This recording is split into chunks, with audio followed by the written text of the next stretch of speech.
नमस्कार साथियों, मैं रमाकांत यादव आपके अपने YouTube चैनल एग्ज़ाम क्रांति में आपका हार्दिक स्वागत करते हैं।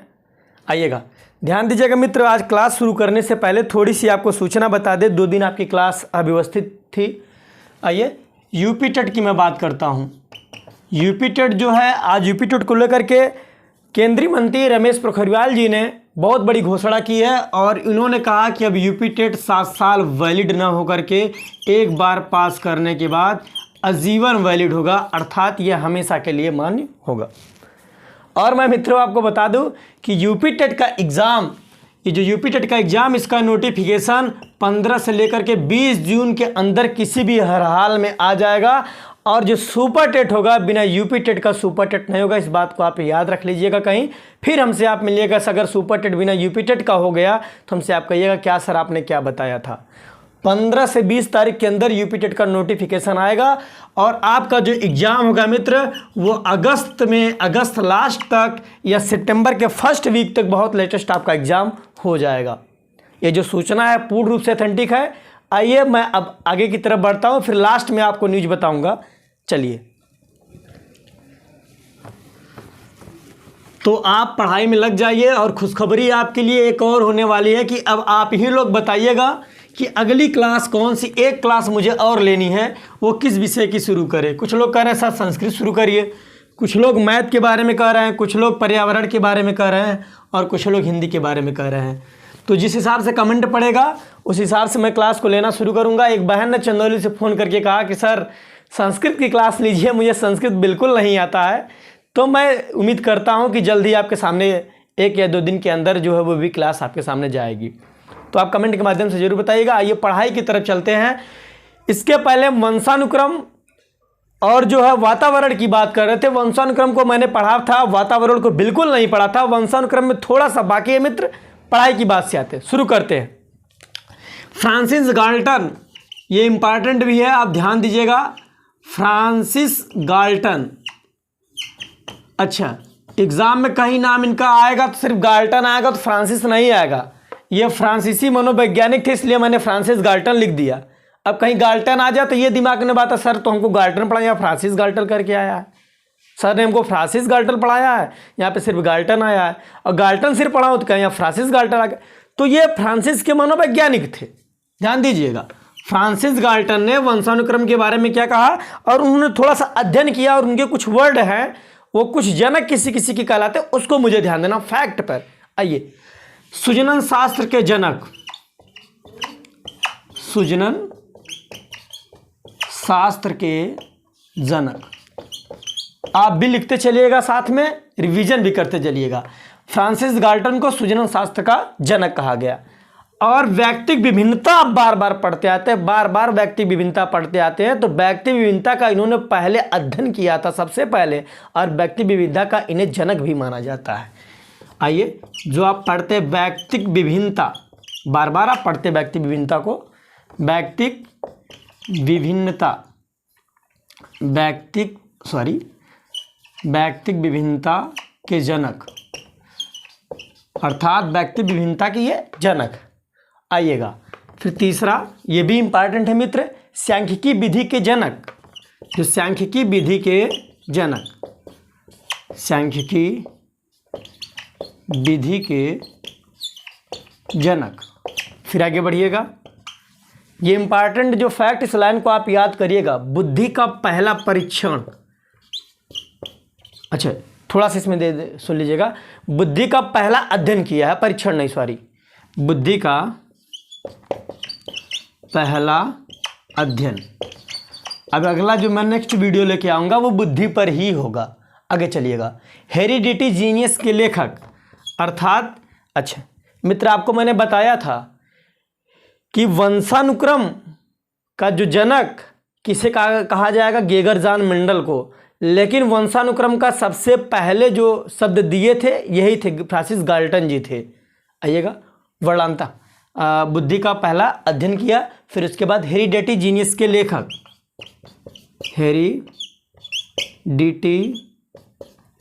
हेरिडिटी जीनियस के लेखक, ये इनकी बुक थी मित्र, किताब थी, ये इसके लेखक थे, हेरिडिटी जीनियस के लेखक। ये इंपॉर्टेंट है। फिर वर्णांता शब्द का पहली बार प्रयोग, वर्णांता शब्द का पहली बार प्रयोग। वर्णांता शब्द को मैंने अच्छी तरह से समझा भी दिया था, आपको बता भी दिया था। आइएगा, पहला शब्द साहचर्य परीक्षण। फिर अगला नंबर, पहला शब्द साहचर्य, पहला शब्द साहचर्य है मित्र, ये एक मिनट, पहला शब्द साहचर्य परीक्षण। आप इतना स्क्रीनशॉट लीजिएगा जल्दी से, इसको याद कर लीजिएगा। फ्रांसिस गाल्टन सुजनन शास्त्र के जनक कहलाते हैं, व्यक्तिक विभिन्नता के जनक कहलाते हैं, सांख्यिकी विधि के जनक है, बुद्धि का सबसे पहला अध्ययन इन्होंने किया, हेरिडिटी जीनियस के लेखक है, वर्णांतता शब्द का पहली बार प्रयोग किया, पहला शब्द साहचर्य परीक्षण किसने किया? फ्रांसिस गाल्टन ने किया। थोड़ी सी 2-3 पॉइंट इनकी और है, स्क्रीनशॉट लीजिएगा। चलिए आगे बढ़िएगा, 7 पॉइंट हुई थी। जितने भी फैक्ट दे रहे मित्र आप याद करते चलिए। अब आपको मैं ज़्यादा करके फैक्ट दूँ क्योंकि एग्ज़ाम अब दूर नहीं है, सिलेबस भी पूरा कराना है, इसके बाद आपको प्रैक्टिस सेट भी लगातार देते रहना है। आइएगा, जुड़वा बच्चों पर पहला अध्ययन किया, ये आपका हो जाएगा 8वां नंबर। जुड़वा बच्चों पर पहला अध्ययन, पहला अध्ययन अर्थात पहली बार अध्ययन किसने किया था जुड़वा बच्चों पर? फ्रांसिस गाल्टन ने किया था। फिर आगे 9वां नंबर मित्र, जैव सांख्यिकी। आई, ये जैव सांख्यिकी इसके बारे में बताते भी है। जैव सांख्यिकी की ये जनक माना जाता था। जैव सांख्यिकी का नियम इन्होंने दिया था, जैव सांख्यिकी का नियम। आइए, जैव सांख्यिकी का नियम क्या कहता है? जैव सांख्यिकी का नियम कहता है संतान को माता पिता से 1/2 और दादा दादी से 1/4, परदादा से 1/8 तथा शेष पूर्वजों से 1/16 गुण प्राप्त होते। ये जैव सांख्यिकी का नियम कहलाता है। लिख भी लीजिएगा। अच्छा, ये 8वां 9वां नियम लिख लीजिएगा। जैव सांख्यिकी का नियम के अंतर्गत लिखिएगा, ये संतान को माता पिता से 1/2 अर्थात माता पिता का आधा गुण बच्चे में होता है। फिर आगे 1/2, फिर कामा कर दीजिएगा। फिर आगे बढ़िएगा, दादा दादी से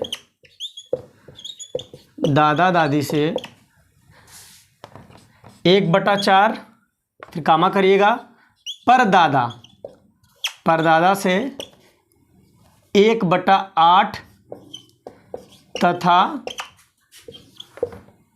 तथा अच्छा 1/8 हो गया। फिर इसके आगे चढ़िएगा, तथा पूर्वजों से, पूर्वजों माने अपने पिछले पीढ़ियों से, तथा पूर्वजों से 1/16 गुण प्राप्त होते हैं। जैव सांख्यिकी का नियम कहता है। लिखिएगा जल्दी से, स्क्रीनशॉट ले लीजिएगा। चलिए थोड़ा सा देख लिए। फ्रांसिस गाल्टन जुड़वा बच्चों का पहली बार अध्ययन किए थे और जैव सांख्यिकी का नियम दिए थे। और जैव सांख्यिकी के नियम इन्होंने ये बताया संतान को माता पिता से 1/2 और तथा दादा दादी से 1/4, परदादा से 1/8 तथा पूर्वजों से 1/16 गुण प्राप्त होते हैं। ये किस गुण, कौन से गुण के बारे में? इन्होंने वंशानुक्रम के बारे में जो जैव सांख्यिकी नियम दिया था उसके बारे में इन्होंने बताया। चलिए हटाते इसको। हाँ, गर्मी बहुत है।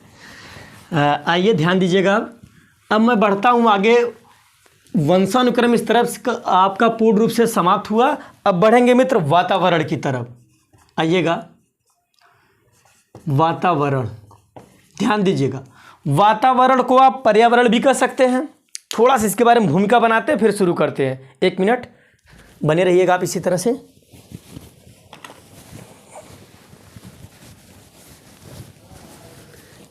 हाँ, आइए मित्र, वातावरण का मतलब जो होता है, दूसरे शब्द में हम इसको पर्यावरण कहते हैं। आप कक्षा 4 या 5 से पढ़ते हैं पर्यावरण। पर्यावरण और पर्यावरण दो शब्दों से मिलकर के बना है मित्र। एक होता है क्या, परि, और दूसरा होता है आवरण। अर्थात जब पर्यावरण वातावरण को हम पर्यावरण कहेंगे, ये ध्यान दीजिएगा, वातावरण को हम पर्यावरण कहेंगे, ध्यान दीजिएगा। अब जब पर्यावरण को तोड़ेंगे तो हो जाएगा क्या, परि और आवरण, इसका संधि विच्छेद मित्र। चलिएगा, अब परि का मतलब होता है चारों तरफ या चारों तरफ, और आवरण का मतलब होता है ढका हुआ। ध्यान दीजिएगा थोड़ा सा, चारों तरफ से ढका हुआ। कौन ढका हुआ? मनुष्य ढका हुआ, व्यक्ति ढका हुआ, हम सब ढके हुए। पर्यावरण का अध्ययन मनुष्य ने, प्राणी ने करेगा। तो हम लोग किससे ढके हुए हैं? वनस्पति, पठार, पर्वत, पहाड़, नदियाँ, वस्तु से चारों तरफ हम लोग क्या हुई, घेरी हुई है। यही क्या है, पर्यावरण है। पर्यावरण दो शब्द से मिलकर के बना है, परिधन आवरण। परि का अर्थ होता है चारों तरफ, आवरण का मतलब होता है ढका हुआ। हमें चारों तरफ से कौन घेरे हैं? प्राणी, मनुष्य, जल, तालाब, नदी, पठार, पर्वत आदि से हम घिरे हुए, यही हमारा पर्यावरण है। आइएगा थोड़ी सी इनके बारे में जानते हैं। पर्यावरण का प्रभाव कैसे पड़ता है? पर्यावरण का प्रभाव मित्र आपका जितना वंशानुक्रम का प्रभाव पड़ता है, कहीं न कहीं उससे ज़्यादा पर्यावरण का प्रभाव पड़ता है।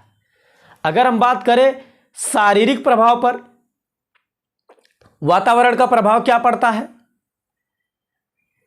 अर्थात पर्यावरण का क्या प्रभाव पड़ता है? वातावरण कहिए चाहे पर्यावरण कहिए। अब मैं बार बार वातावरण ही कहूंगा, आप कंफ्यूजन मत होइएगा।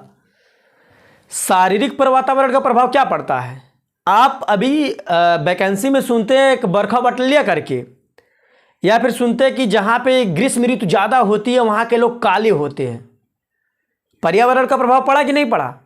ठंड प्रदेश के लोग गोरे होते हैं, अर्थात बुद्धिमान होते हैं।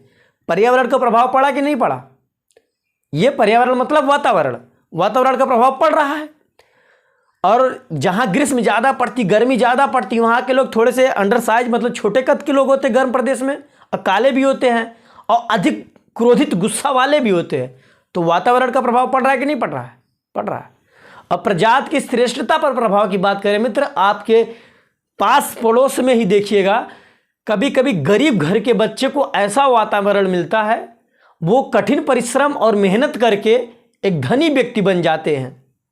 अर्थात प्रजाति की श्रेष्ठता पर प्रभाव भी पड़ा कि कभी कभी उच्च कुल के लोग जो होते, उच्च कुल अर्थात जो धनी परिवार के होते हैं, उन लोगों के बच्चे जो गलत संगत में आ जाते, उनको गलत वातावरण मिल जाता है, तो वो भी ध्वस्त हो जाते हैं। पर्यावरण या अर्थात वातावरण का प्रभाव वहां भी पड़ा। अब व्यक्तित्व प्रभाव की बात कर ले तो व्यक्तित्व पे भी बहुत पड़ता है। जैसे अभी आपको मैंने बताया कि उपयुक्त वातावरण मिलने से व्यक्ति मेहनत और कठिन परिश्रम करके अपने जीवन को सुयोग्य और परिमार्जन बना लेता है। ये पड़ रहा है प्रभाव। आइएगा, अभी एक गोडांड नामक एक मनोवैज्ञानिक थे, उन्होंने पर्यावरण के बारे में या वातावरण के बारे में बताया। एवरान एक जंगली बालक था, जो जब जिसका जन्म हुआ तो उसे जानवर उठा ले गए और उसका पालन पोषण जानवरों के बीच में हुआ। ध्यान से सुनिएगा, आपको समझ में आ जाएगा वातावरण क्या है, पर्यावरण क्या है।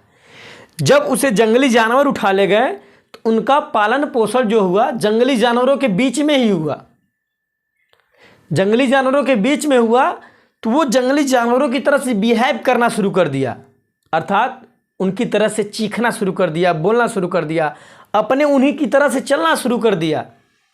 और उसकी आकृति जैसी कुछ है, पशुओं की तरह हो गई थी, क्योंकि उसे वातावरण कैसा मिला? पशुओं का वातावरण मिला, जंगल का वातावरण मिला, उसे मनुष्य का वातावरण नहीं मिला। 1799 उसे कुछ जंगली आदमी जो जंगल में रहते उसे पकड़ लिए।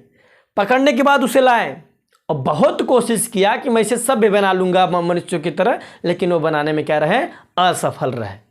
अर्थात वातावरण का प्रभाव, जितना वंशानुक्रम का प्रभाव पड़ता है उससे कहीं न कहीं ज़्यादा वातावरण का प्रभाव पड़ता है। इसीलिए कुछ मनोवैज्ञानिक ने ये कहा कि वंशानुक्रम तो हमें अपने पूर्वजों से मिलता है, लेकिन वातावरण को उन्होंने कहा कि वातावरण भी एक सामाजिक वंशानुक्रम है।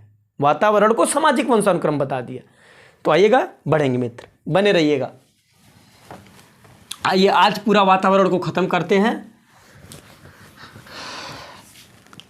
अच्छा, वातावरण को पर्यावरण, संधि विच्छेद आप तो पढ़ते हुए आए हैं, समझाना तो मुझे उचित नहीं लग रहा कि समझा दे।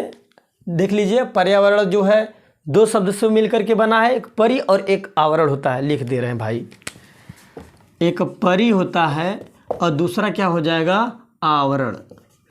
अब आप जानते भी हैं परि का मतलब होता है चारों तरफ से और आवरण का मतलब होता है मित्रों ढका हुआ। हम चारों तरफ से किससे ढके हुए हैं, जल, तालाब, नदी, पर्वत, पठार, जो भी आपके आसपास वस्तुएं हैं उसी से ढके हुए, यही है, ये पर्यावरण है। इसके बारे में मुझे बताना ज़्यादा उचित नहीं लग रहा है क्योंकि आप धीरे धीरे मैच्योर भी हो गए हैं। चलिएगा आगे बढ़ते हैं। वातावरण की कुछ परिभाषाएं हैं जो मनोवैज्ञानिक दिए हैं, एक दो परिभाषाओं को देखेंगे फिर इसके बाद आगे बढ़ेंगे। मनोवैज्ञानिक, पहले मनोवैज्ञानिक एनास्टैसी को लेंगे, ध्यान दीजिएगा। एनास्टैसी, ये एनास्टैसी जो मनोवैज्ञानिक है, इन्होंने वातावरण के बारे में क्या कहा, इन्होंने कहा कि पर्यावरण वह हर चीज़ है, पर्यावरण वह हर चीज़ है जो व्यक्ति के जीवन के अलावा उसे प्रभावित करती है। अभी समझ में आ जाइएगा, पर्यावरण वह, एक मिनट,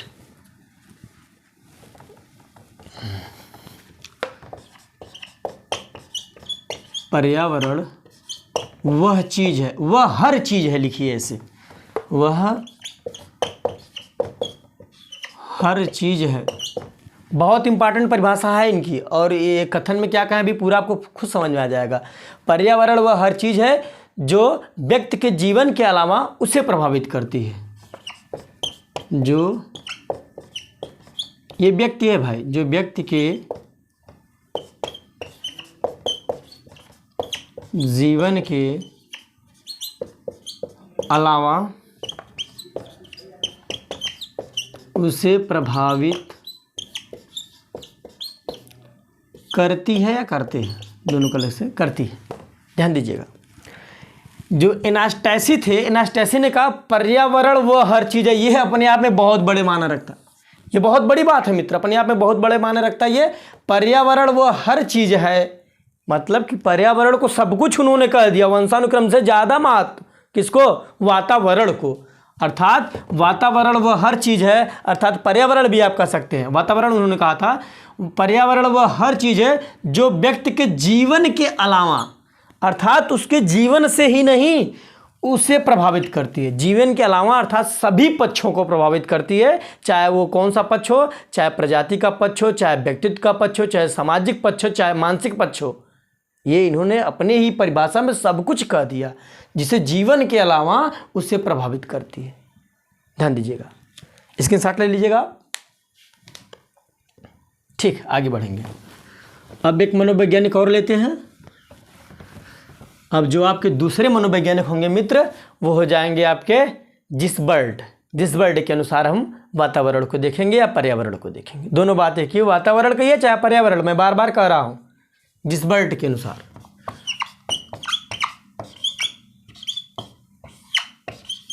जिसबर्ड के अनुसार, ये जिसबर्ड है, जिसबर्ड के अनुसार ध्यान दीजिएगा। जिसबर्ड ने क्या कहा था जिसबर्ड ने जो किसी व्यक्ति को चारों तरफ से, अर्थात ये पर्यावरण की परिभाषा दे दिए, घेरे हुए हैं तथा उस पर प्रत्यक्ष प्रभाव डालता है, वो पर्यावरण कहलाता है। फिर से सुनिएगा, जिसबर्ड ने क्या कहा था, जिसबर्ड ने कहा था जो व्यक्ति को, जो किसी भी व्यक्ति को चारों तरफ से घेरे हुए हैं तथा उस पर प्रत्यक्ष प्रभाव डालता है, वह पर्यावरण कहलाता है। लिख लीजिएगा, जो व्यक्ति को चारों तरफ से घेरे हुए हैं, अच्छा, घेरने के साथ साथ उस पर प्रत्यक्ष प्रभाव भी डालता है। यही याद करिएगा, परिभाषा देखिए, किसी का परिभाषा याद करने के लिए बार बार लिखने की जरूरत नहीं, उसे मित्र आप समझिए अपनी भाषा में। क्या कहा, जो व्यक्ति को चारों तरफ से घेरे हुए हैं तथा उस पर प्रत्यक्ष प्रभाव डालते हैं, तथा उस पर प्रत्यक्ष प्रभाव डालते हैं, प्रत्यक्ष प्रभाव डालते हैं, वातावरण या पर्यावरण कहलाता है। दोनों आप लिखिएगा, चाहे जो लिख लीजिएगा, वातावरण कहलाता है, वातावरण कहलाता है। बस इनकी परिभाषा याद करने के लिए, वातावरण की परिभाषा याद करने के लिए मन में ये याद रखिए, जो पर्यावरण की डिफिनीशन है वही इनकी जो है जिस वर्ड की डिफिनीशन होगी। और इन्होंने क्या किया, जो व्यक्ति को चारों तरफ से घेरे हुए हैं तथा उस पर प्रत्यक्ष प्रभाव डालता है। अरे भैया, प्रत्यक्ष प्रभाव नहीं डालेगा, प्रत्यक्ष प्रभाव क्यों नहीं पड़ेगा? चाहे जल, हमें वातावरण का प्रत्यक्ष तो प्रभाव पड़ता ही है, जिससे इस समय क्या है, गर्मी अत्यधिक है, फिर ठंडी है, प्रत्यक्ष प्रभाव पड़ता है। फिर आगे बढ़िएगा, वही पर्यावरण कहलाता है। चलिए स्क्रीनशॉट लीजिएगा। आइए अब मज़ेदार बातें होंगी। अब आगे बढ़ेंगे मित्र। अब इसी में हेडिंग कर लीजिएगा, जिस तरह से आप वंशानुक्रम का प्रभाव पढ़े हैं उस तरफ से आप किसका प्रभाव पढ़ेंगे, वातावरण का प्रभाव पढ़ेंगे। हेडिंग करिएगा इसी में, वातावरण का प्रभाव।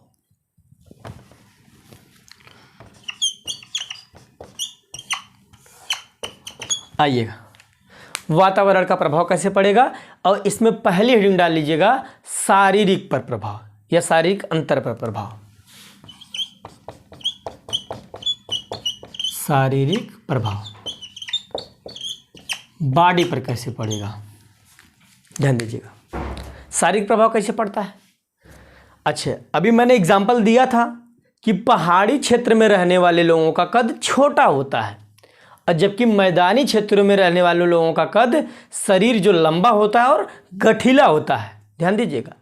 तो ये प्रभाव किस पे पड़ा? शारीरिक प्रभाव पड़ा। किसका प्रभाव पड़ा? वातावरण का प्रभाव पड़ा।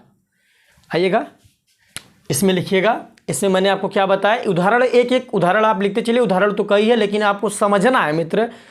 हम चाहते तो आपको ये आपको फैक्ट पूछा जाएगा, ये नहीं पूछा जाएगा कि मैदानी में रहने वालों का शरीर जो है वो लंबा और गठीला क्यों होता है, और जो पहाड़ी क्षेत्रों पर रहते हैं वो छोटे कद के क्यों होते हैं, ये नहीं पूछा जाएगा।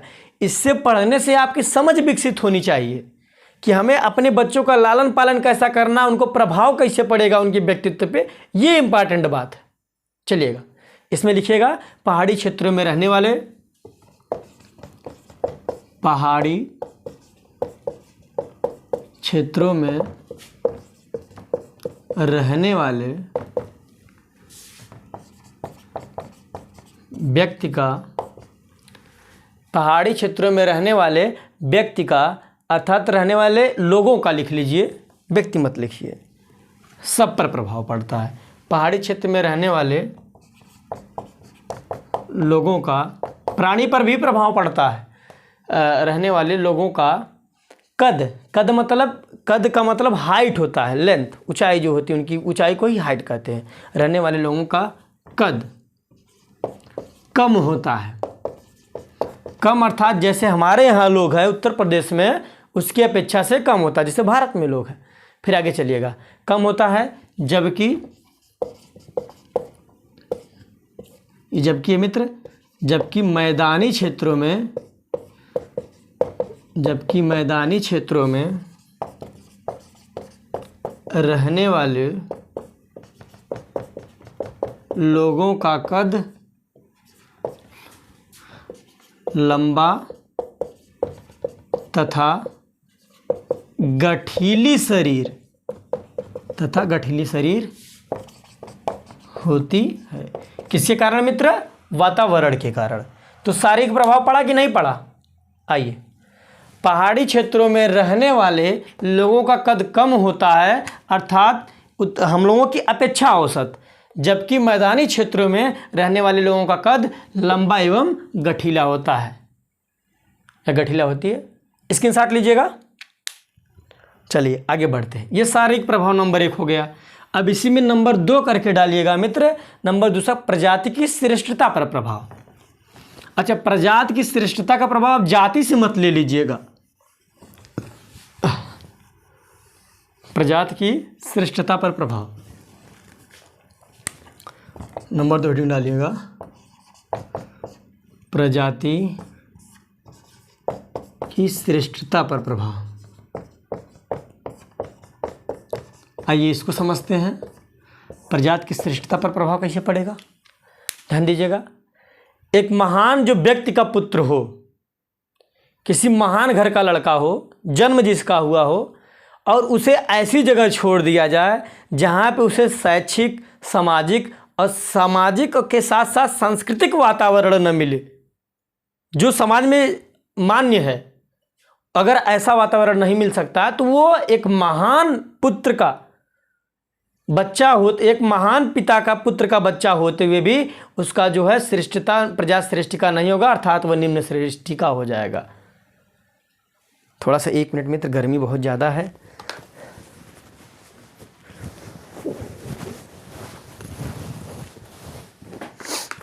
चलिएगा, बने रहिएगा।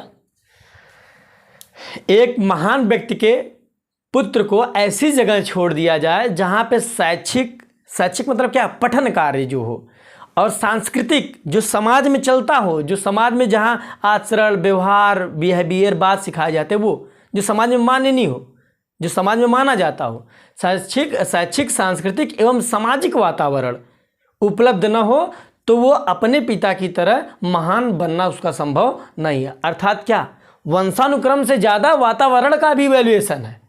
लिखिएगा इसमें प्रजाति की श्रेष्ठता पर प्रभाव, तो लिख दे रहे हैं, नहीं तो कहेंगे कि आप सर छोड़ रहे हैं। लिखिएगा इसमें, एक महान पुत्र, एक महान व्यक्ति के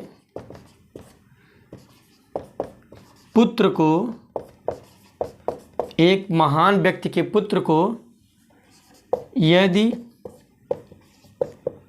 यदि ऐसे सेंटेंस बना के लिए ताकि सेंटेंस आपको अच्छा लगे। एक महान व्यक्ति के पुत्र को ऐसी जगह छोड़ दिया जाए, ऐसी जगह छोड़ दिया जाए जहाँ पर सांस्कृतिक,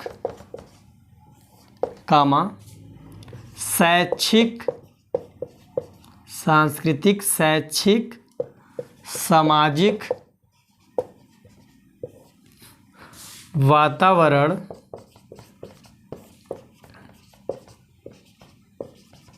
उपलब्ध न हो तो बालक को अपने पिता की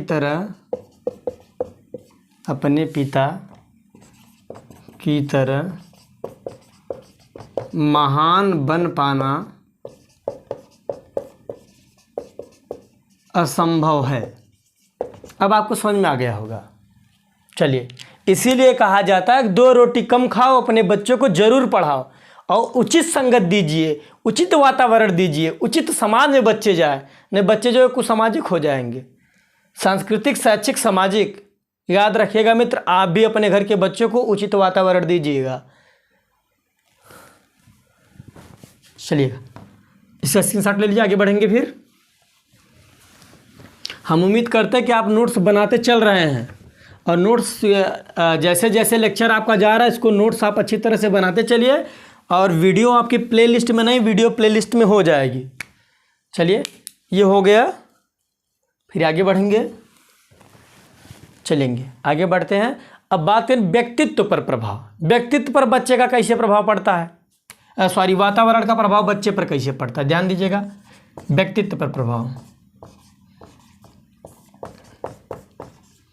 व्यक्तित्व पर प्रभाव, ये प्रभाव है मित्र।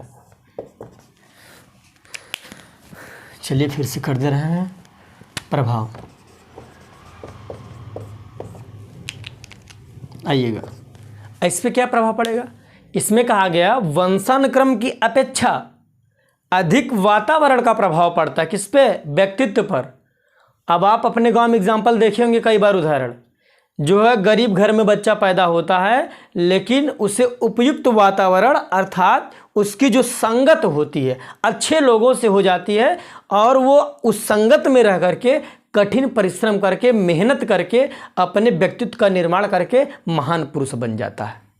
फिर से समझिएगा, आप अपने पास पड़ोस में ही देख लीजिए, किसी गरीब घर के में बच्चा जन्म लेता है, लेकिन उसके व्यक्तित्व पे कैसा प्रभाव पड़ता है। ध्यान दीजिएगा कि वो जो वंशानुक्रम की अपेक्षा अधिक प्रभाव वातावरण का पड़ता है। अच्छा, एक बात और याद रखिएगा, आप गरीब घर में पैदा हुए हैं उसका दोष नहीं है। यदि आप गरीब मर जाते तो सबसे बड़ा दोष मित्र आपका होगा। ये कभी मत अपने अंदर लाइएगा कि मैं गरीब घर का हूं, मेरे पास संसाधन की कमी है। जब हौसले आपके बुलंद होंगे तो आपको कोई आगे बढ़ने से रोक नहीं सकता है। और अपने समाज को उचित रखिएगा मित्रों, कुसामाजित लोगों का साथ आप बिल्कुल छोड़ दीजिएगा। चलिए, इससे मैंने क्या बताया कि व्यक्तित्व पर प्रभाव कैसे पड़ेगा कि वंशानुक्रम की अपेक्षा अधिक प्रभाव किसका पड़ता है, वातावरण का प्रभाव पड़ता है। आप कई बार अपने गांव में एग्जाम्पल देखे होंगे कि जो है कि एक बच्चा जो है गरीब घर में पैदा होता है, गरीब घर में पैदा होने के बाद जिसके पास संसाधन का अभाव रहता है, फिर भी जो है उसे उचित वातावरण मिल जाता है। उचित वातावरण मतलब कि अच्छे सामाजिक लोग मिल जाते हैं, अच्छे शैक्षिक लोगों से उनका जो परिचय हो जाता है, उनके जब पास रहना शुरू करता है तो कठिन परिश्रम तब करता है। कठिन परिश्रम करने के बाद अपने को अच्छा जो है निर्माण कर लेता है, अपने व्यक्तित्व का अच्छा निर्माण करके और महान बन जाता है। इसमें लिखिएगा इस तरह से, वंशानुक्रम की अपेक्षा वंशानुक्रम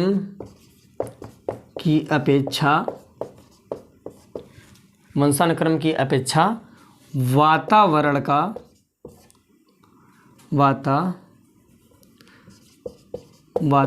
का व्यक्तित्व पर अधिक प्रभाव पड़ता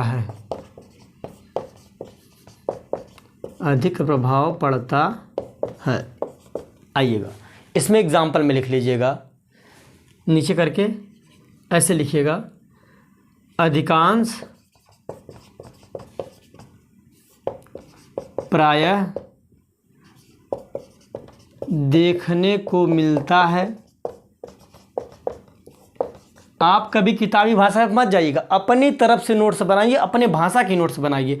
अधिकांश प्रायः देखने को मिलता है उपयुक्त वातावरण में रह करके, उपयुक्त वातावरण में रहकर एक गरीब व्यक्ति, लिखिएगा चाहे एक व्यक्ति, उपयुक्त वातावरण में रहकर एक व्यक्ति अपने उचित व्यक्तित्व का, लिखिएगा, या अपने व्यक्तित्व का निर्माण, उचित एक व्यक्ति अपने व्यक्तित्व का निर्माण करके महान बन जाता है। आइए, इसका स्क्रीनशॉट ले लीजिएगा, स्क्रीनशॉट लीजिए। तब तक गर्मी बहुत है, स्क्रीनशॉट ले लीजिए जल्दी से आप। चलिएगा, आगे बढ़ेंगे, बने रहिएगा इसी तरह से आप। एक मिनट, चलिएगा, अब इसको इरेज करते हैं। अब ये जो अगली लाइन होगी ये भी इम्पॉर्टेंट, व्यक्तित्व पर ही ध्यान दीजिएगा। ये तो मैंने समझाने के लिए आपको बता दिया एग्जाम्पल। अब देखिएगा, न्यूमैन जी है और फ्रीमैन है, होलिंजिगर ये मनोवैज्ञानिक है, इन्होंने 20 जुड़वा बच्चों का अध्ययन किया।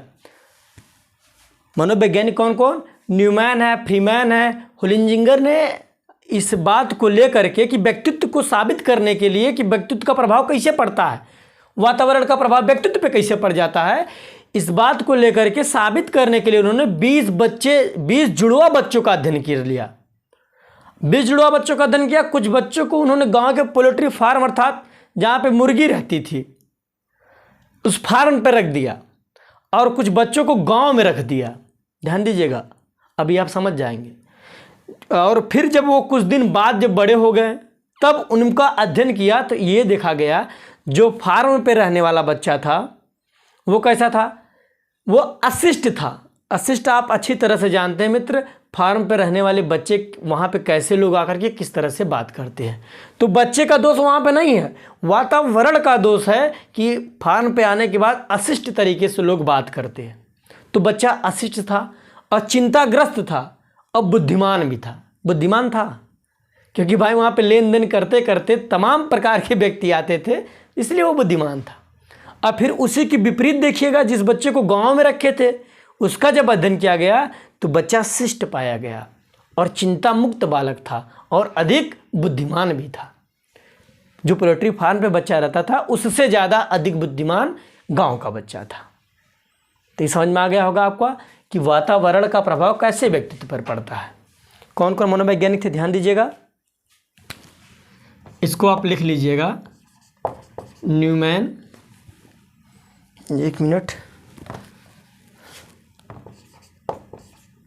न्यूमैन और फ्रीमैन, न्यूमैन और फ्रीमैन, और इसके बाद होलिंजिंगर, होलजिंगर कहीं होलिंजिंगर, होलिंजिंगर, ये जो 3 मनोवैज्ञानिक थे इन्होंने 20 जुड़वा बच्चों पर अध्ययन किया। 20 जुड़वा बच्चों पर अध्ययन किया व्यक्तित्व को साबित करने के लिए, व्यक्तित्व को साबित करने के लिए, व्यक्तित्व को साबित करने के लिए। अब ध्यान दीजिएगा, इसको आप कर लीजिएगा। अब मुझे इसमें एग्जाम्पल दिखाने की आवश्यकता नहीं है मित्र कि वो कुछ बच्चों को गांव के फार्म पे रख दिया और कुछ बच्चों को गांव में रख दिया। जो गांव वाला बच्चा था, अच्छा इसमें थोड़ा सा करके आप लिख लीजिएगा, नहीं तो आप अपने हिसाब से नोट्स बनाइएगा। जो 20 जुड़वा बच्चों का अध्ययन किया, कुछ बच्चों को फार्म पे रखा और जिन बच्चों को फार्म पे रखा था वो बच्चा कैसा था, चिंताग्रस्त, अशिष्ट और कैसा था, बुद्धिमान था। इस तरह से आप बना के लिख लीजिएगा। और गांव वाला जो बच्चा था मित्र, गांव का बच्चा कैसा था, गांव का बच्चा जो था चिंता मुक्त था, चिंता मुक्त बच्चा था, अशिष्ट बालक था और कैसा था, अधिक बुद्धिमान था, इसकी अपेक्षा अधिक बुद्धिमान। ये बुद्धिमान है मित्र, बुद्धिमान है, ये अधिक बुद्धिमान था।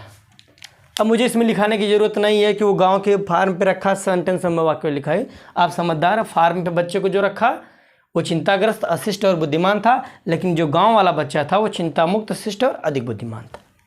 चलिएगा, स्क्रीनशॉट लीजिएगा इसका। चलिए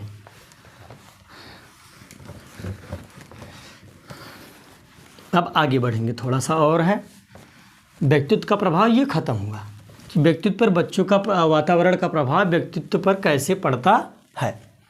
अब हम बात करेंगे मानसिक पर प्रभाव। मानसिक पर प्रभाव कैसे पड़ेगा, गार्डन का मत है। गार्डन एक मनोवैज्ञानिक थे, गार्डन करके थे, ये लिख लीजिएगा। ये गोर्डन है, सॉरी यार, हाँ गोर्डन ये मनोवैज्ञानिक थे। इन्होंने कहा कि उचित सामाजिक और सांस्कृतिक वातावरण नहीं मिलने पर मानसिक विकास जो है रुक जाता है। मानसिक विकास की गति धीमी हो जाती है, अर्थात रुक जाती है, धीमी कहिएगा। गोर्डन का मत क्या है, गोर्डन ने मित्र क्या कहा था, वातावरण को लेकर के उन्होंने ये कहा। अच्छा पहले तो हेडिंग कर लीजिएगा, सॉरी हेडिंग करिएगा मानसिक प्रभाव।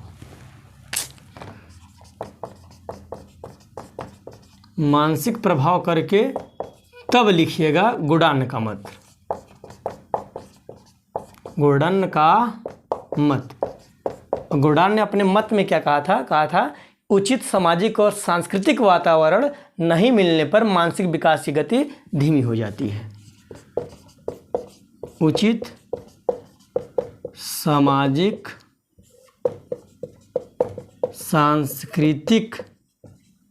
सांस्कृतिक है, उचित सामाजिक सांस्कृतिक वातावरण